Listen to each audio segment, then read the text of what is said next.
जय जगन्नाथ। जानते संपर्क रे इमोशनल केयरिंग कौन बा भावनात्मक जत्न कौन। ध्यान रे सुनिबा जेतेबेले आपणक साथी बा प्रियजन दुखी किंबा खुशी हुअन्ति तांको कथा हृदयर सह सुनिबा। द्वितीय हेउची बुझिबा और सहानुभूति देबा। केवल सुनिबा नुहे तांको कथा को अनुभव करिबा कि तांको दुख बा खुशी भी आपणकर।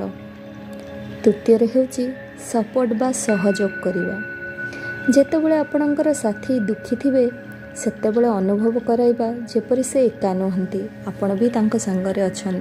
चतुर्थ हेउची शब्दरू शांति करिबा बा सांत्वना देबा। भल कथा कही मन को हालुका कराइबा, प्रेरणा देबा, रागिबा बा रुसिबा समय बुझेइबा। पंचम हेउची भावना को सम्मान देबा। आपणक साथीर स्वप्न, राग, डर किंबा खुशी को अणदेखा न करी ताको सम्मान देबा। षष्ठ हेउची स्पेस बा जागा देबा। केबे केबे चुप रही तांको भावना को निजको संभाळिबा पई समय देबा। ये सब हेउची इमोशनल केयरिंग रो अंश। यह आम संपर्क रे रहिबा निहाती जरूरी। कौन ठीक कहिल ना?